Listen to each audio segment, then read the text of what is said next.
You have to be quiet. It really is very difficult at first. So that's how I know that the only people who are actually going to get the message are those who want to know first person. The rest of them are just seekers of either pleasure or just something to think about, but they don't want to do it. They just want to think about it. And that's like hearing the work that we put out there. A lot of people hear it, but it gets shelved right away. And someone says, "Oh yeah, I heard that." Like, "Oh, you got it the first time? Wow, that's great." Usually it takes lifetimes to do it, but you got it right away, great. You go, "Oh, I know that. I read all about it." Okay. I'm just really so amazed at the things people can actually tell themselves. The lies that you spoke of earlier. And the thing is, what I do realize, and I didn't always know this, so I'm actually emphasizing the know, the hindrance to deeper knowledge is 3 words. I know that. The second that you say, I know that, if somebody's teaching you something, and I have this challenge sometimes with the grandchildren, I'm giving them something that they don't know, but they believe that they do know. And the second that they believe that they do know, mine shuts off. So if you get some new information or even old information, but it's presented to you in a different way, and you say to yourself, I know that, learning stops at the moment of your knowing. Yeah, that's it. In other words, why go any further? Absolutely. Absolutely. That's it. That's it. Well, it just depends on what do you really want to accomplish. I mean, if you don't want to accomplish anything, well, that's okay. You can do that, and it's all right. You don't make many advances that way, but it's okay. And if you really want to be out there and be ahead of everybody else, that's okay too. It's all okay. Whatever you're doing, everything is okay. And you say, well, yeah, you get people shots and things like that. Yeah, well, yeah, that's true. That's true. Because there are really, really weak minds out there. Yeah. People who are really just like still innocent completely, enough to accept anything that's given to them. And they wind up with, well, parts they really didn't want to play. Yeah. But you see, the only way they can get sucked into it is they got somebody else to blame. That's it. You have to have someone else to blame to get into those problems. Think about it. Really.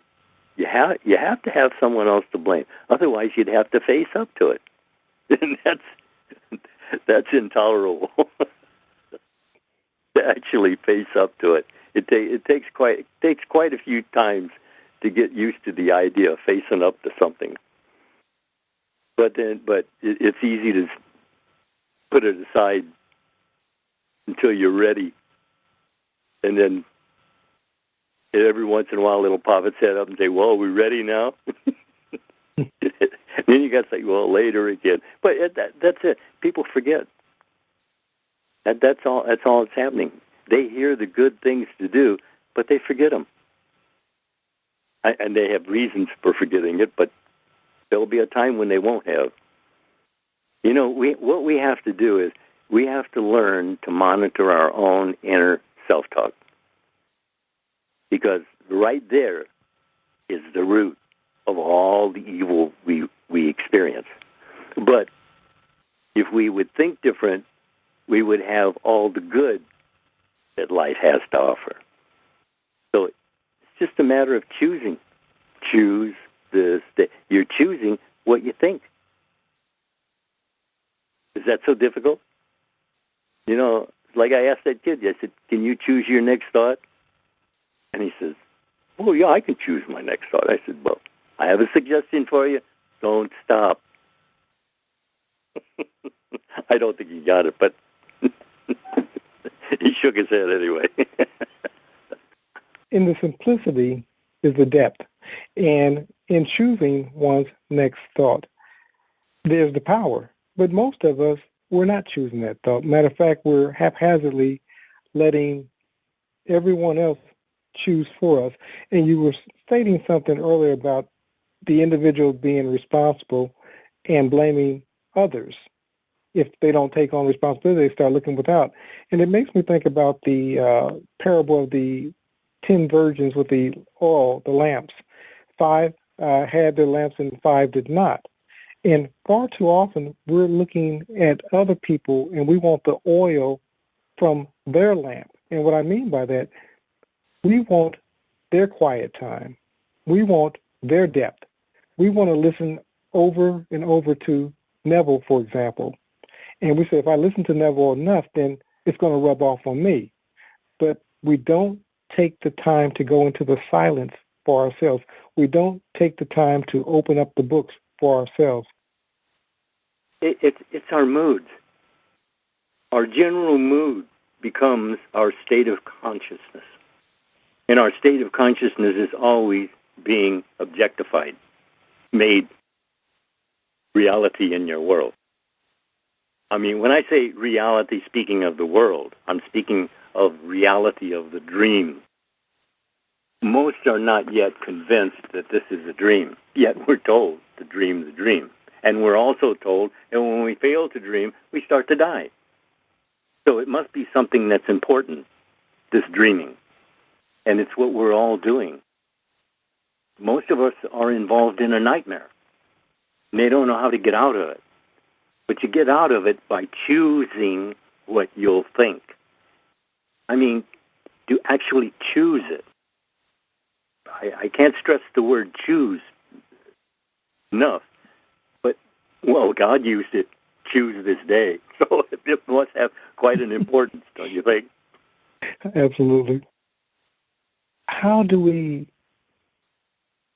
pull back the curtains? Is there more that can be said, or have we said it? Or, you understand what I'm saying? Because for those who are listening and hearing to choose, to transform your world by simply choosing something different. Well, come on, that's how you do everything all day long anyway.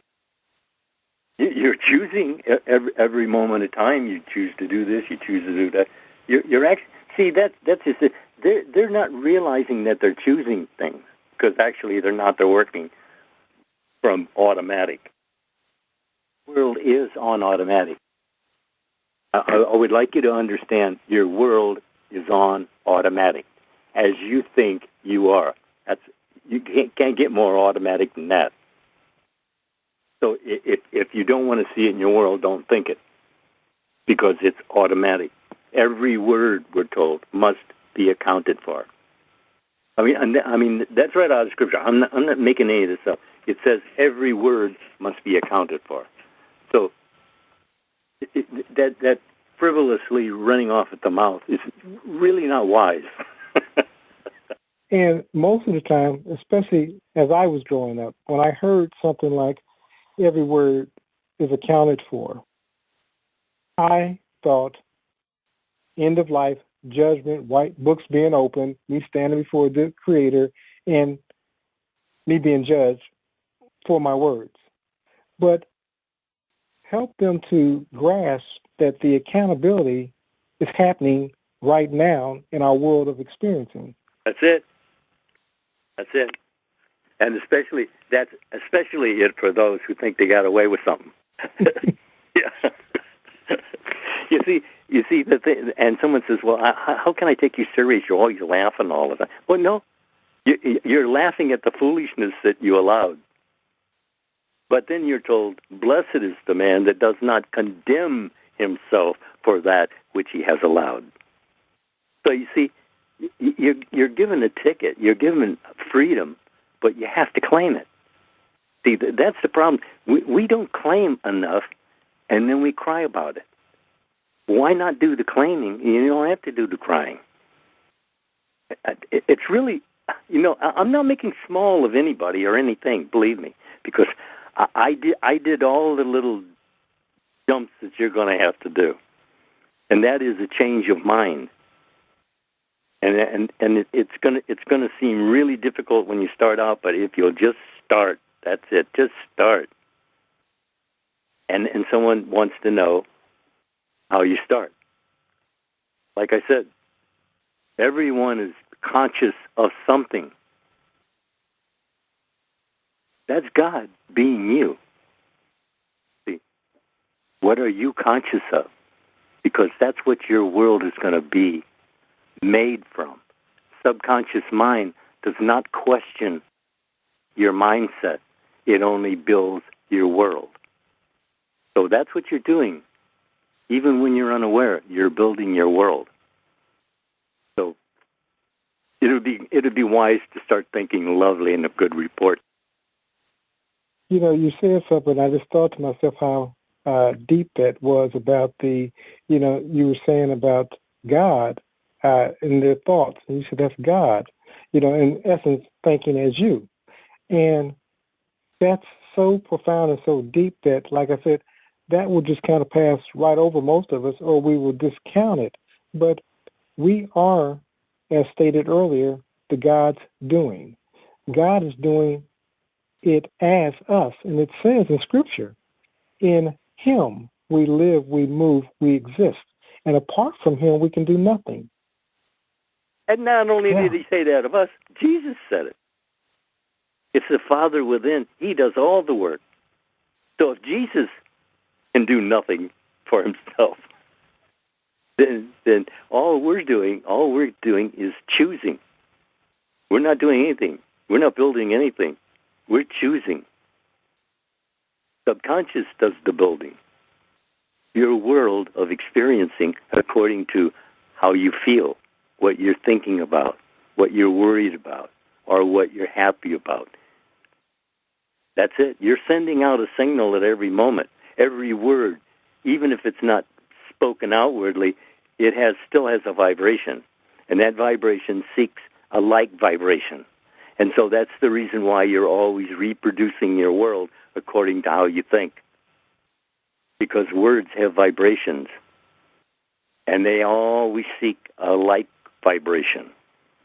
So if you're sending out nonsense, look out. We're winding down. We're here about just a little bit over an hour. So did you have anything that you wanted to leave the listeners with? No, I'll tell you, if we haven't given them enough to mull over now, I think we give them enough to feel after. I mean, what we're telling them is what we were doing. We're not here as an example. We're here as a witness. We're a witness to all of this, that it is what it was purported to be when I heard it by the hearing of the ear. But that didn't make it so. I had to make it so by thinking from it, not thinking of it, which is exactly what you're doing when you say you want something. That means you don't have it. You have to claim it. So think about what you're claiming when you're dreaming. Okay, we're going to wind her down. We are. And let me add, I know that a lot of times for me, especially as we have these talks, Linda and I are talking, I inject a lot of questions, and I do it from a point of what they call devil's advocate. Because, see, I know that there's people, because of my conversations with them, that have these questions. So if I seem to be cynical, if I seem to be off base at times, I'm not doing it for me. I'm doing it for you, the listener, because you may not have the question, but there's somebody out there that has the question that I'm asking because they've asked me concerning it. So bear with me and just receive the fruits of Lindell's knowledge, because I'm trying to glean as much as I can, and I just have this wonderful man who's willing to share his time and his knowledge of what he learned in his 85 short years. So, and he's dispensing this knowledge to us. So, Lindell, I thank you. I thank you for taking the time, and I appreciate you. I appreciate you, do. I really do. I really do appreciate all of this that you're doing. I just want you to know that. You do know that, I don't do. you? Okay, good. Of course, I do. Thank you. All right. Talk to you later. All right, buddy. Take care, sir. Goodbye. Bye-bye.